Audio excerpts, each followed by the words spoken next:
우리 같이 구약 성경 이사야서에 있는 말씀 함께 읽을 텐데요. 이사야서 42장 1절에서 4절까지 말씀입니다. 같이 교독할 건데 제가 먼저 읽도록 하겠습니다. 내가 붙드는 나의 종 내 마음에 기뻐하는 자 곧 내가 택한 사람을 보라. 내가 나의 영을 그에게 주었은즉 그가 이방에 정의를 베풀리라.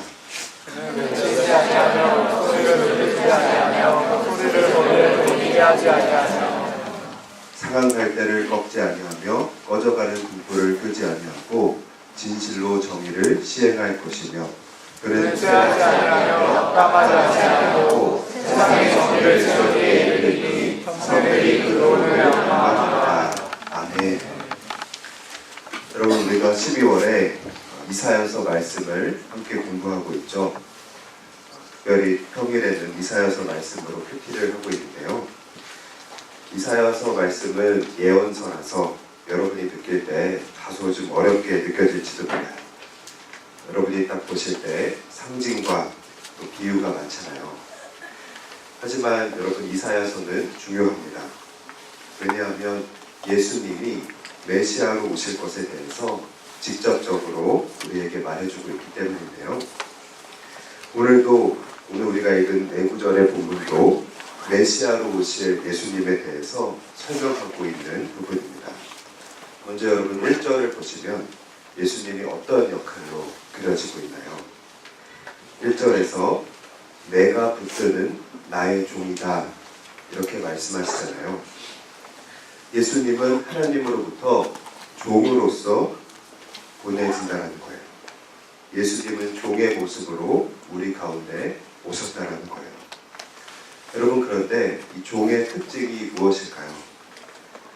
여러분, 종은 자신의 삶을 스스로 결정하지 않는 사람이잖아요. 종은요, 주어진 오늘을 자신의 뜻대로 살지 않는 거예요. 그럼 여러분 어떻게 하죠? 종은 그때 주인이 시키는 것을 하는 자가 바로 종이잖아요.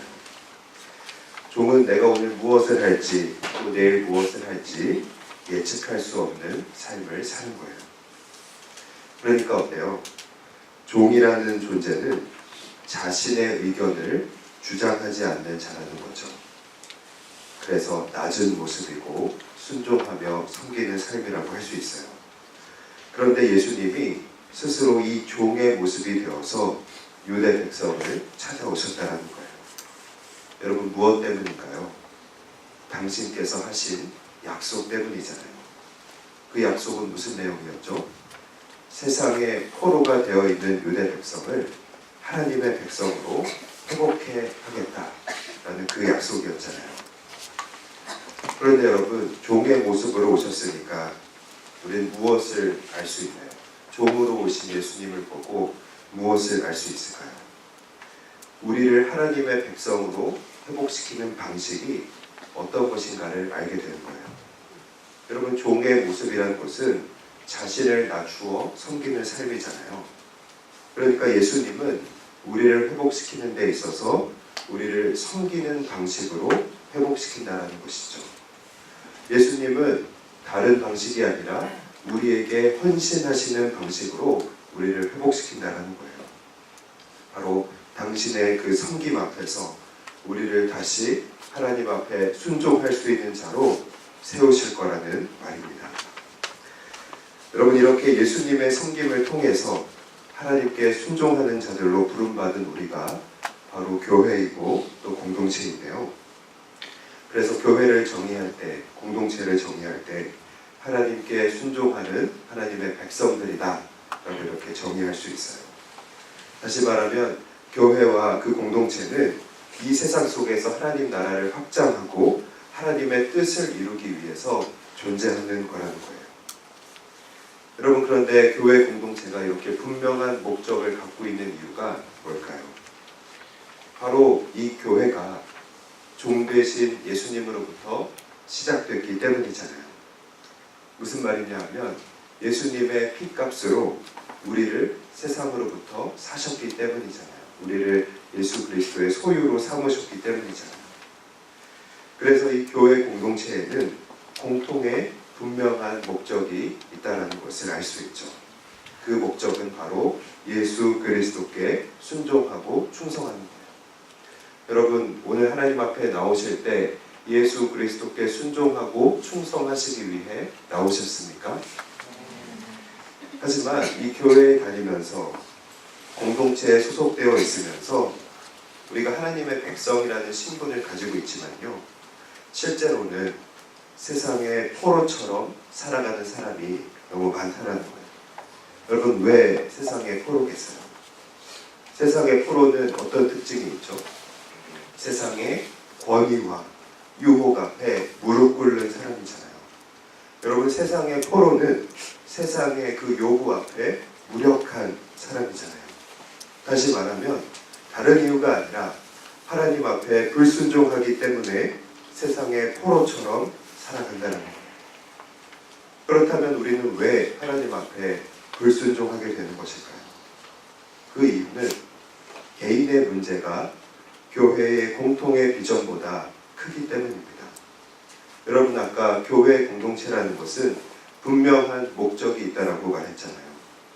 하나님께 순종하는 것이 목적이고 그것을 통해 하나님 나라를 확장한다라는 분명한 목적이 있다라고 했잖아요. 하지만 이 목적이 아닌 다른 마음으로 하나님 앞에 서기 때문에 어때요?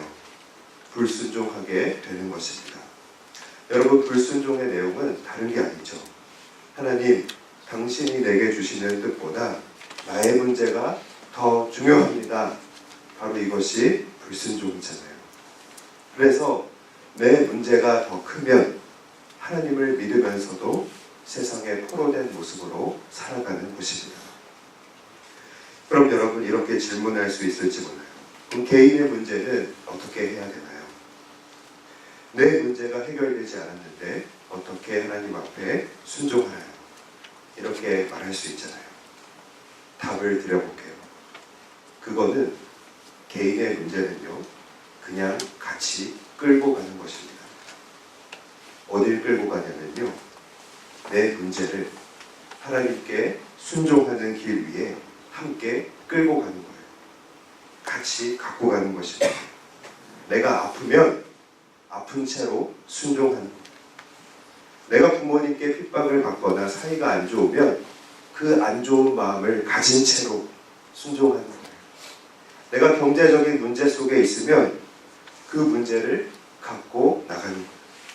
내가 취업이 안 되고 불합격했으면 그런 어려운 마음을 마음 한켠에 돌덩이처럼 가진 채로 순종의 길을 가는 것이죠. 왜요? 여러분, 나의 문제라고 하는 것은 목회적인 관점에서 보면 먼저 그걸 해결하라고 우리에게 주신 것이 아니거든요. 문제라는 것은 그 문제 속에서 예수님과 함께 살게 하려고 주신 거거든요. 여러분이 읽으시는 성경의 내용이 무엇인가요?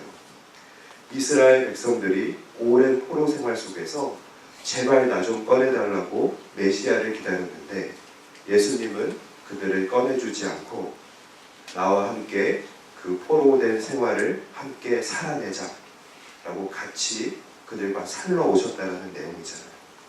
그렇죠? 아니에요? 나만 다른 성경을 읽는 건가요? 이게 복음서잖아요. 그런데 자꾸 우리는 그 문제를 없애달라고 하거나 바꿔달라고 하고 있어요. 다시 말하면 이 문제를 좀 건너뛰게 해주십시오 라는 거잖아요. 그런데 건너뛰지 말고 그걸 그냥 같이 끌고 가는 게 기독교 신앙입니다. 문제가 있지만 그걸 믿음으로 살아내게 하는 것이 바로 여러분이 믿는 기독교라는 거예요. 그럼 또 이런 생각이 들 수 있을 거예요.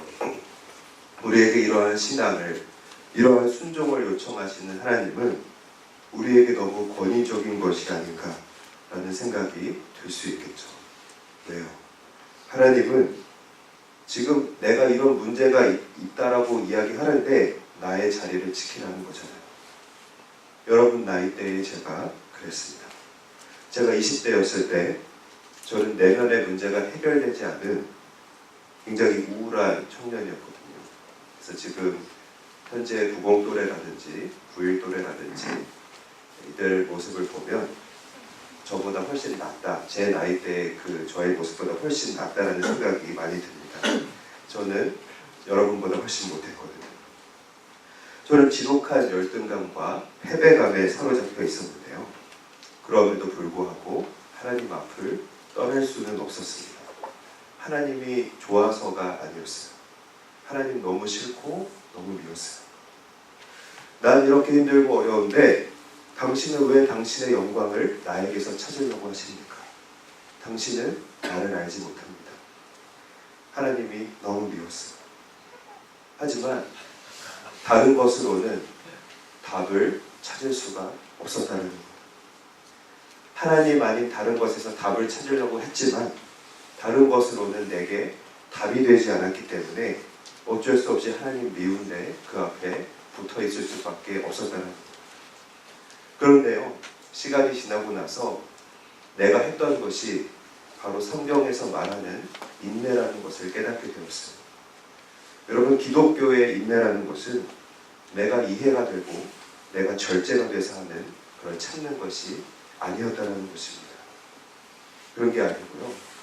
하나님 외에는 답이 안 돼서 내 마음은 하나님이 싫은데 어쩔 수 없이 자기 자리에 붙어 있는 것이 성경이 가르치는 인내라는 것이죠. 그렇게 내게로 오라는 거예요. 그래, 내가 믿고 싫지만 그렇게 나에게로 오라는 겁니다. 하나님은 너의 문제를 끌고 그렇게 당신께로 오라고 하시는 것이죠. 너의 문제로 인해서 도망가지 말고 너의 문제가 있는 그 자리를 지키라는 거잖아요. 그런데요, 확실한 것은 제가 그렇게 죽지 못해 사는 것처럼 하나님 앞에 붙어있는 그 길, 그 방법을 통해서만 하나님이 오라고 하는 그 자리로 갈 수 있더라고요. 다른 길은 없더라고요. 여러분, 무슨 말인지 아시겠습니까? 그렇게 자기 자리를 지키는 그 순종의 삶을 통해서만 하나님이 목적하신 모습으로 내가 나아갈 수 있고 변화될 수 있다는 거예요. 지금 이 문제를 가진 채로 순종하는 삶을 통해서만, 이 문제가 해결되지 않은 채로 순종하는 삶을 통해서만 내가 하나님이 목적하신 모습으로 변화될 수 있다는 거예요. 다시 말하면 오늘 같이 찬양했듯이 매일 십자가를 지며 걸어가는 삶을 통해서만 하나님께 갈 수 있다는 것이죠. 하나님은 우리가 하나님과 같아지기를 원하시잖아요.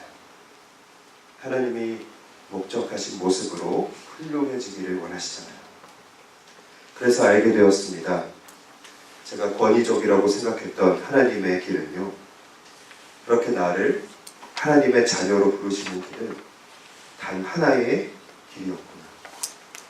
나를 위하시는 단 하나의 길이었다는 것을 제가 깨닫게 되었습니다.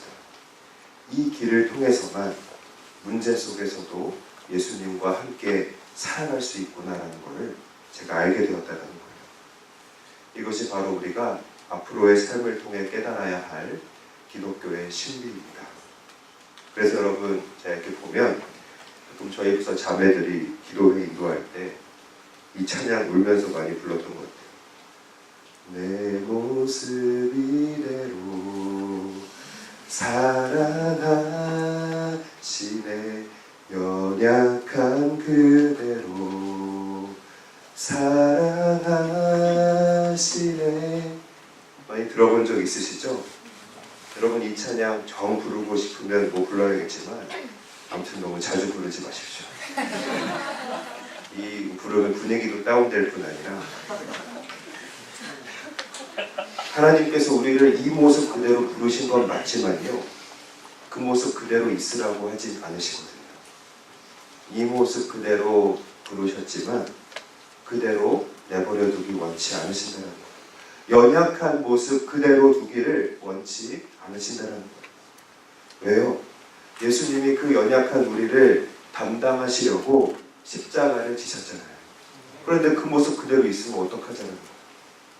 우리도 예수님을 향해서 십자가를 지고 따라가야 하는 것입니다. 지난 12월 1일이 제가 오림교회 대학 1부에 부임한 지 만 4년째 되는 날이었고요. 오늘은 또 며칠이 지났으니까 이제 부임 5년 차에 제가 접어들게 되었습니다.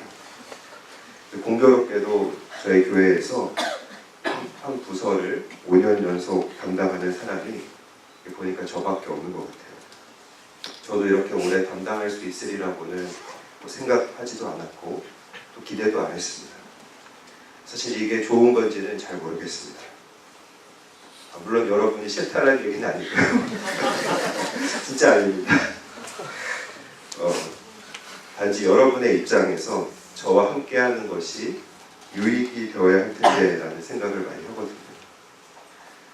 일단 저와 오래 함께 하신 분들 계신데요.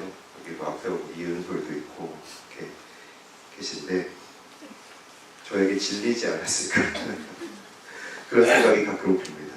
물론 그렇게 되지 않으려고 계속 연구하고 노력하지만요.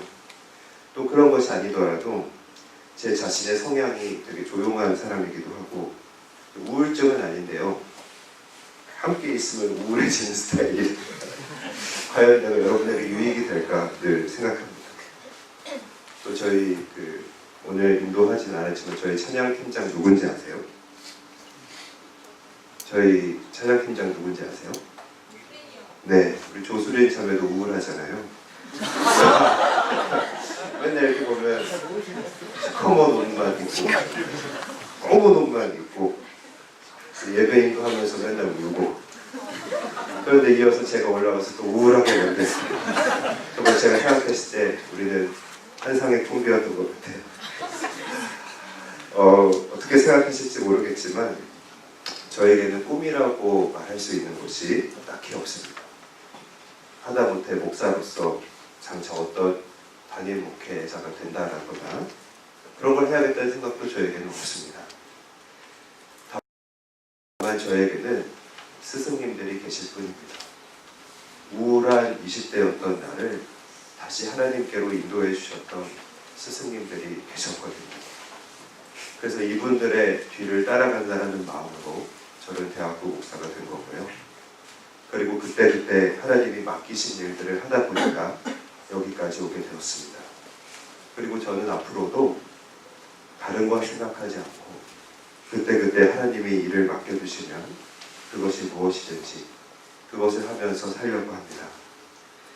저는 지난 4년 동안 여러분에게 하나님 앞에서 자기 자리를 지키는 것이 무엇인지를 저의 삶을 통해 직접 보여주고 또 증언했다라고 생각합니다. 우리 삶에 있는 문제들은 예수님과 함께 믿음으로 살라고 우리에게 주신 우리의 자리임을 믿습니다. 그것은 우리의 자리입니다.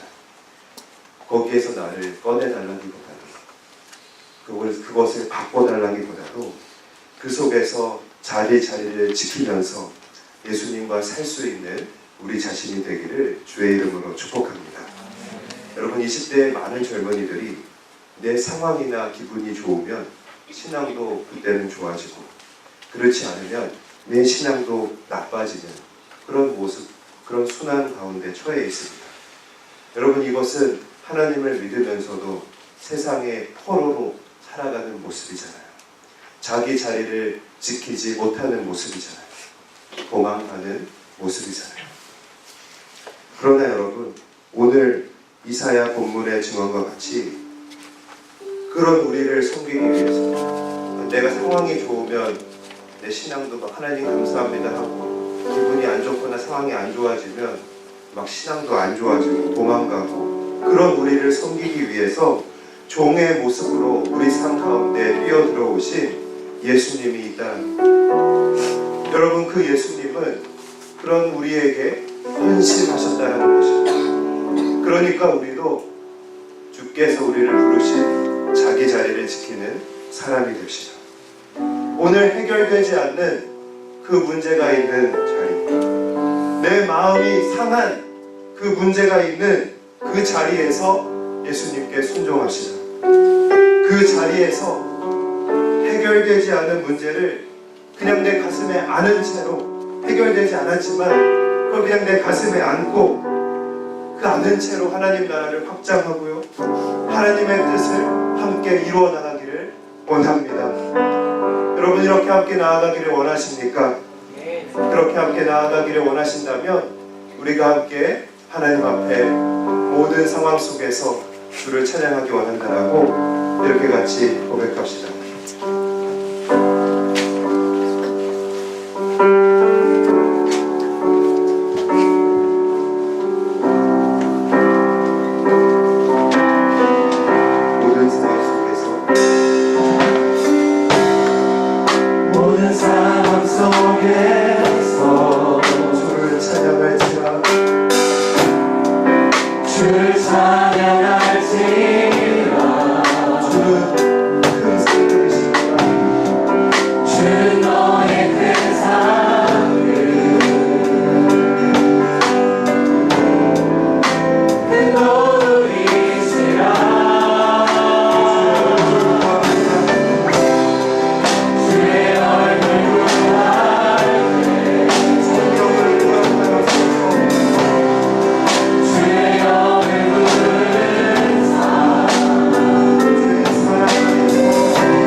종의 모습이 되신 우리의 구원자이십니다. 그 예수 그리스도가 우리의 삶 가운데 헌신하셨으니 우리도 우리 삶의 자리에서 일어나 주님 앞에 순종과 헌신의 자리로 나아가야 하지 않겠습니까? 하나님은 20대의 우리 젊은이들이 하나님 앞에 손을 들고 순종과 헌신의 삶으로 나아오기를 원합니다. 비록 우리의 삶의 자리에는 여전히 문제가 있고 여전히 우리를 힘들게 하는 것들이 있지만 그것을 너의 마음 한켠에 담아둔 채로 순종과 헌신의 자리로 나오라 라고 주님은 말씀하고 계십니다. 여러분, 우리가 이 20대의 삶 속에서 하나님 앞에 주님, 내가 이렇게 순종하고 내가 이렇게 헌신하며 내가 이렇게 강력해지기를 원합니다. 같이 고백하며 기도할 수 있는 우리들이 되었으면 좋겠습니다. 우리 주의 이름으로 기도합시다. 주여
우리 삶 가운데 헌신하셨기 때문에 우리 가운데 확실한 미래가 열려졌고 우리가 하나님과 같이 될 것을 소망하게 되었습니다. 하나님, 주님이 우리를 부르신 자리는 삶의 문제가 있는 자리입니다. 거기에서 나오고 그것을 바꾸는 것이 주님의 뜻이 아닌 그 가운데 예수 그리스도와 함께 살면서 그 삶을 믿음으로 살아내는 것이 오늘 우리를 부르신 그 목적임을 고백합니다. 주님, 그래서 하나님, 상황과 관계없이 우리의 마음과 관계없이 하나님 앞에 순종과 헌신의 삶으로 나아가는 우리 모든 밀공동체가 되게 하여 주시옵소서. 하나님께서 이 시대에 찾으시는 그 한 사람, 그 한 명의 예배자가 이 자리 가운데 일어날 수 있게 하여 주시며 하나님, 정말 예수만 남겨질 때까지 우리의 삶을 나아가는 우리 모든 형제자매들 될 수 있도록 주여 축복하여 주시옵소서. 예수 그리스도의 이름으로